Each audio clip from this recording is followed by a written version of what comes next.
No episódio de hoje, o saber universal, a história do homem por meio de sua biografia, o nosso personagem será o Dr. David Livingstone, o missionário que iluminou o continente negro. Sempre gravado ao vivo daqui da Academia Lato Senso do Instituto Capuí Filmes. Lembrando de que nenhum grande homem vive em vão, que a história da humanidade não é mais do que a biografia dos grandes homens e das grandes mulheres. E eu sou Jonas Luiz da Silva, de Capuí.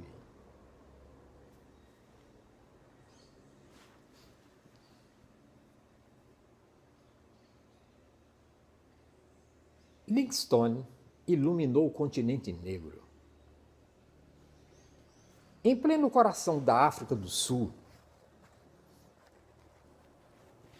há bem mais de 150 anos,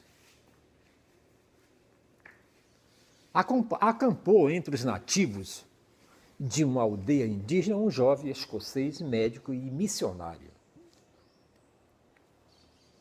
Conquistou a amizade do chefe tribal, distribuiu remédios pelos enfermos e pregou sobre um Deus, Pai de todos os homens. Certa noite ouviu alguém soluçar fora de sua cabana. Era uma jovem nativa que fugira em pânico da aldeia porque ia ser vendida ao chefe de uma tribo vizinha. De entre as sombras, não tardou a surgir um homem gigantesco de espingarda em punho que vinha buscar a fugitiva. O missionário chamou um ajudante negro convertido e pediu-lhe que tirasse à moça os colares e miçangas que a enfeitavam. Em seguida, entregou-os ao homem, juntamente com outros presentes, e mandou embora.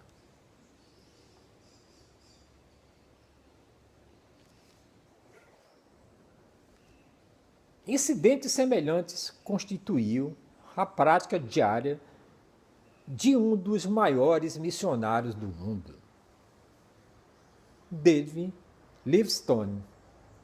Durante 33 anos de trabalho árduo e de viagens, lutando constantemente contra as doenças tropicais expostas a todo momento ao ataque dos selvagens e dos animais ferozes.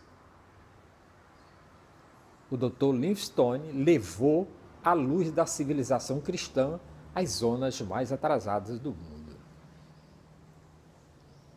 Quando chegou na África, no ano de 1840, toda a região central do continente era um espaço vazio nos mapas. Devido, em grande parte, aos seus esforços, esta zona foi explorada e cartografada, aberta à colonização e ao comércio. Livingstone coroou todo o seu trabalho com uma cruzada incansável contra a escravatura, as superstições e o analfabetismo. David Livingstone nasceu no dia 19 de março de 1819, no condado de Lanarkshire, na Escócia, em pequeno trabalho. Quando era pequeno, ele trabalhou numa fiação 12 horas por dia. Anos depois, estudou teologia e medicina na Universidade de Edimburgo. Era um jovem atraente, bem constituído, mas tímido e acanhado em público. Sua primeira tentativa para fazer um sermão, faltaram-lhe as palavras. Ele disse: meus amigos, esqueci-me de tudo o que tinha para dizer. E envergonhado desceu do púlpito. Valeu-lhe nesse momento de desalento Roberto Moffat, que estava de visita a Edimburgo depois de ter estabelecido uma missão em Curumã, na África do Sul. Aconselhou David a não se dar por vencido, talvez pudesse vir a ser médico, em vez de pregador.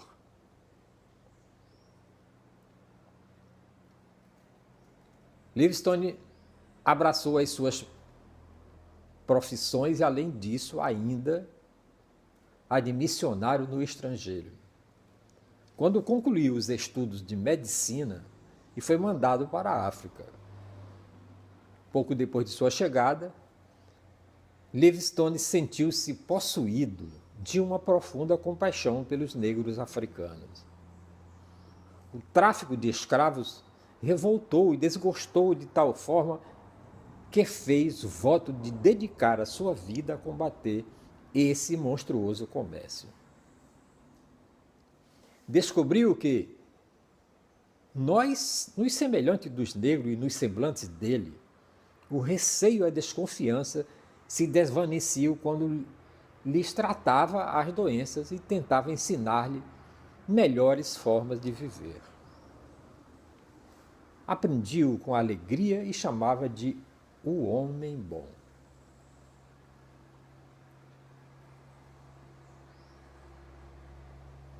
Observou com satisfação como os convertidos de missão de Mofá, em Caramã, trabalhavam entre o seu próprio povo.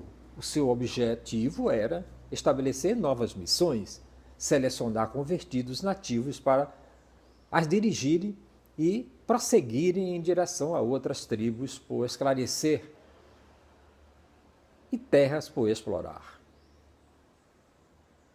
Cada passo em frente levava o intrépido cruzado a aventuras emocionantes e perigosas. Sempre chefiando a sua caravana, saudando impávido os homens das tribos que nunca tinham visto um branco. Ele dava-lhes tecido, miçangas e utensílios em troca de sua amizade.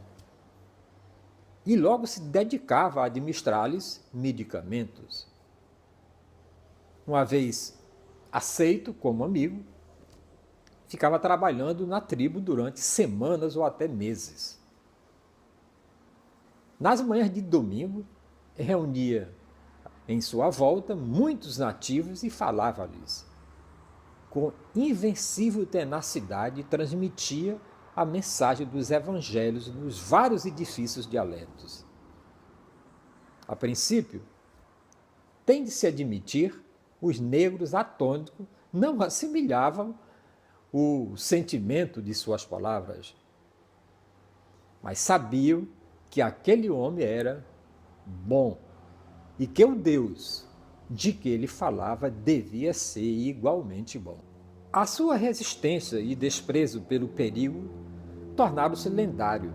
Um dia, atingiu um acampamento de uma tribo de Baá, pouco depois de os seus guerreiros terem assassinado um mercador árabe e todos os carregadores e que o acompanhavam. Livingstone comeu com o chefe da tribo, deu-lhe presentes, deitou-se depois calmamente na sua cabana, onde adormeceu. No dia seguinte, escrevia no seu diário que sentia mais do que simples prazer ao dizer àqueles assassinos como poderiam libertar-se do pecado.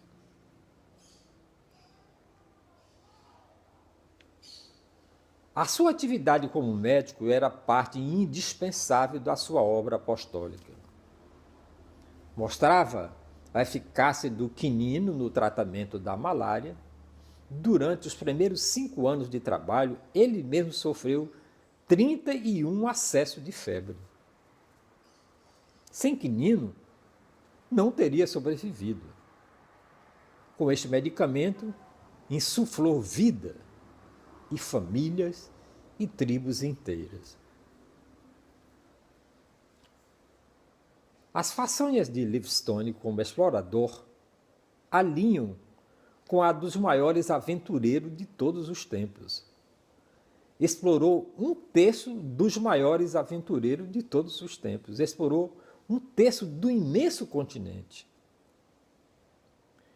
De Cabo até quase o Equador e do Atlântico ao Oceano Índico, tendo desbravado uma área mais extensa do que descoberta por qualquer outro explorador.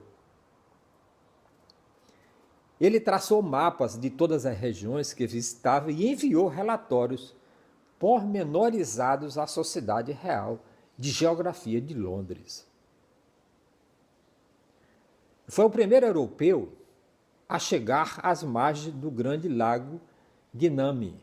Descobriu também as magníficas cataratas 2 vezes mais altas do que as de Niágara, que batizou de Cataratas de Vitória, em homenagem à sua rainha. Após regressar, Mofar, da África, Livingstone desposou Mary, filha de Robert, nascida na África. Mary estava habituada às dificuldades, ao caráter hostil e do deserto. Então ela partilhou corajosamente os perigos do trabalho do seu marido e prestou-lhe assistências quando as forças o abandonavam ou a doença o acometia. O casal Livingstone construiu o seu único e verdadeiro lar em Colobeng, onde nasceram os 4 filhos no decurso de 6 anos. Quando repetidas enfermidades ameaçaram a vida de Mary e de seus filhos, Livingstone levou-os para a cidade do Cabo, onde os embarcou com destino à Inglaterra, pretendendo reunir-se a eles dentro de alguns anos.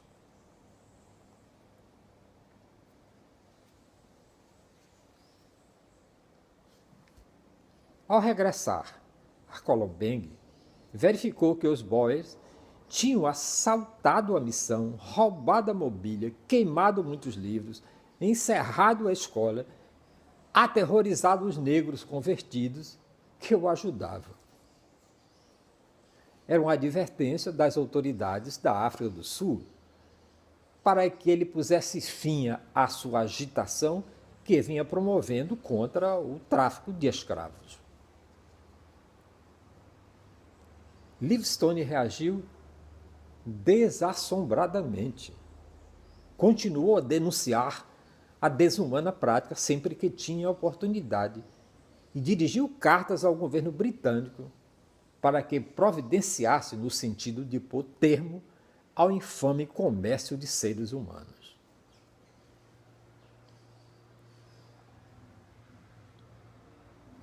Impelido pelos ideais de vida que se tinha imposto, levou a cabo a espantosa façanha de abrir caminho até a costa ocidental e regressar de novo ao interior no espaço de 4 anos.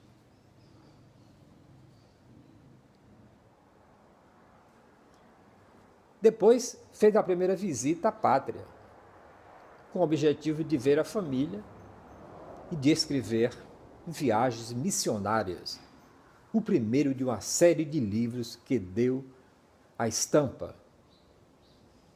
Para Livingstone, era motivo de assombro o fato de se ter transformado num homem célebre. O príncipe consorte concedeu-lhe uma audiência. Os cientistas chamaram-no para conferências. O governo de Sua Majestade autorizou a organização de uma expedição para o prosseguimento das explorações e deu a Livingstone a autoridade civil sobre as tribos africanas.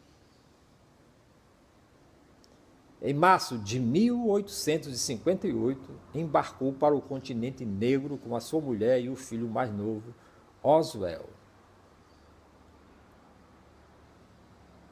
Durante os 6 anos seguintes, Livingstone foi mais explorador do que missionário. Numa lancha a vapor, ele e os seus companheiros exploraram a Zambeze e outras vias fluviais do centro ao leste da África. Descobriram o lago Nyassa, estabeleceram postos missionários, escolas e rotas comerciais. Entretanto, Livingstone mandou Mary para Curumã, onde lhe nasceu outra filha. Só decorrido 1 ano ele voltou a receber notícias. Mãe e os 2 filhos reuniram-se ao grupo de explorador, mas pouco tempo depois Mary contraiu uma febre perniciosa de que veio a morrer. Abatido pela dor, Livingstone passava dias inteiros junto da sepultura do que fora sua mulher e dedicada colaboradora. Mandou o filho e a filha para a Inglaterra. No ano de 1864, concluiu a expedição. Ao voltar a visitar as tribos entre as quais trabalhava anos, pôde ver com satisfação o resultado de todo o seu labor. As igrejas que fundara progrediam, as crianças iam à escola e as práticas sanitárias tinham se tornado coisa corrente.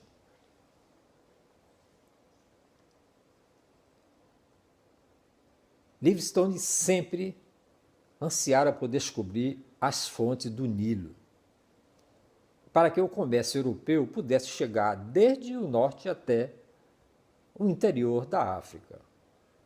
Assim, nos princípios de 1866, depois de outra visita à pátria, empreendeu a tarefa perigosa de explorar as vertentes que alimentam o lago Nyassa e o lago Tanganyika.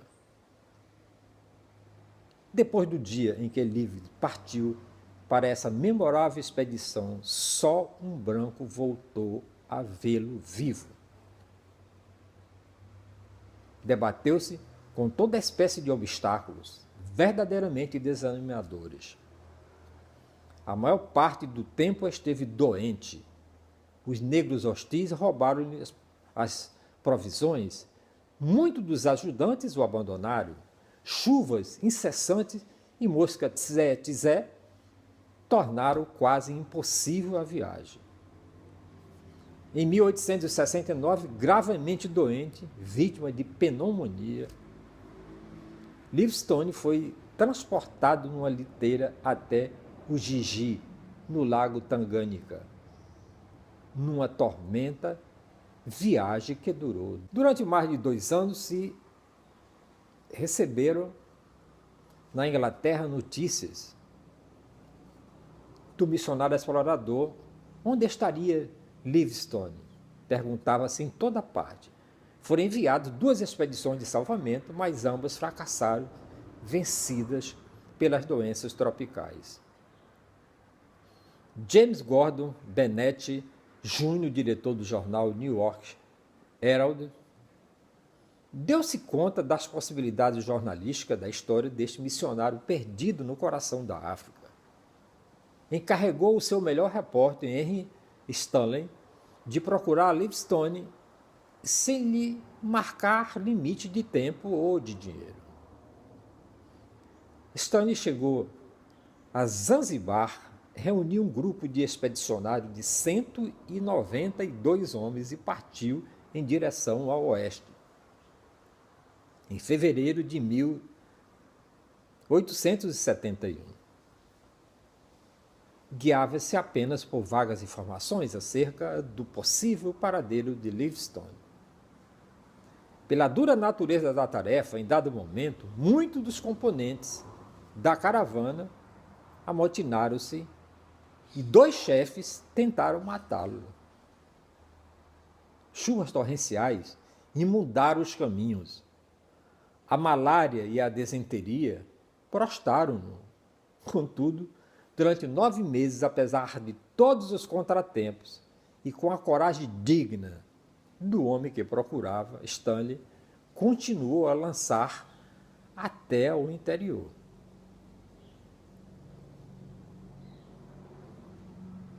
No dia 10 de novembro, os habitantes de Ujiju correram a transmitir a Livingstone uma notícia emocionante. Chegara um branco. Livingstone esquálito, mas firme, esperávamos junto da tenda, olhando com espanto a grande caravana chefiada por um branco de elevada estatura que trazia ao seu lado um porta-estandarte com a bandeira dos Estados Unidos. Os habitantes abriram alas e Stanley avançou por entre eles, para um dos encontros mais dramáticos de todos os tempos. É o Dr. Livingstone, não é verdade? Stanley chegou no momento preciso, pois havia 2 anos que Livingstone estava sem medicamentos. Grato, aceitou as roupas novas e as provisões, leu avidamente algumas cartas e ouviu as notícias do mundo. Mas apesar da insistência, dos insistentes rogos de Stanley, Livingstone recusou-se a voltar com ele para a Inglaterra.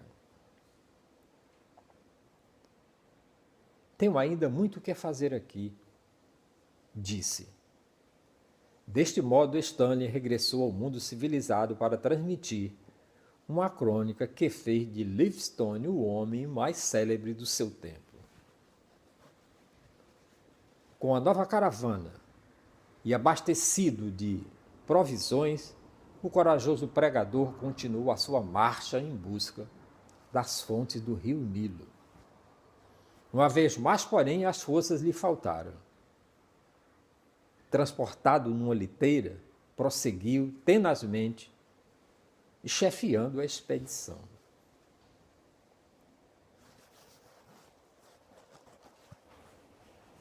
Certa noite, na aldeia de Ilala, Livingstone sentiu-se tão exausto que não podia sequer falar. Carinhosamente, os seus ajudantes colocaram-no no leito. Pouco antes de amanhecer, encontraram-no morto, de joelhos, junto da cama tosca, com a cabeça apoiada sobre as mãos postas. Morreu o homem bom. A notícia correu de cabeça e de cabana em cabana e de aldeia em aldeia. Milhares dos seus convertidos vieram prestar-lhe a última homenagem. Sabiam que, na distante Inglaterra, os amigos do médico branco queriam dar-lhe sepultura. Assim, carinhosamente embalsamaram o corpo, mas tiraram-lhe o coração para enterrar respeitosamente na terra a que verdadeiramente pertencia. Começou então o cortejo fúnebre mais longo de que há notícia na história da humanidade. Entoando hinos do Evangelho que o homem bom lhes havia ensinado, os nativos que formavam o cortejo iniciaram uma marcha de 9 meses até a costa. De Zanzibar, um navio britânico transportou o corpo para a Inglaterra. No dia 18 de abril de 1874, David Livingstone foi sepultado com todas as honras na abadia de Westminster. A rainha Vitória louvou publicamente o missionário pelas suas cruzadas contra a escravatura africana e anunciou, nos princípios de 1880, que tinham sido assinados tratados com o sultão de Zanzibar e outros governos, onde se estabelecia não mais permitir o tráfico de escravos. Nessa mesma época, aqui no estado do Ceará, o nosso Chico da Matilde, o Dragão do Mar, dizia com todas as letras: aqui no Ceará não se embarca mais escravos. E por acaso, esse amigo que vos fala, Jonas Luiz da Silva de Capuí, é o autor da maior produção cinematográfica feita no Ceará, contando a história desse nosso herói. Através dos tempos, desde a morte do homem bom, os povos entre os quais Livingstone espalhou a luz da fé e da liberdade prosseguiram firmemente na senda que ele tinha desvendado. O grande progresso que conheceram as raças africanas constitui um momento vivo a David Livingstone.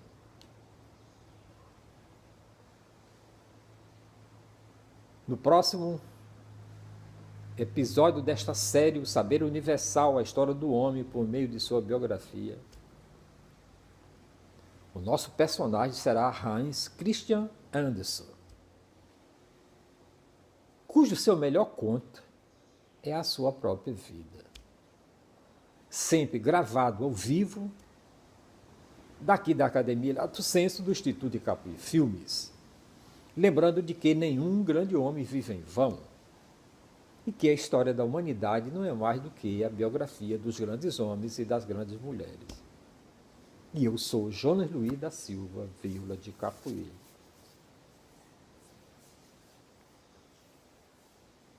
Quero agradecer muito por você estar recomendando a assinatura para os seus amigos deste nosso canal no YouTube Jardim do Éden TV. E até o próximo episódio.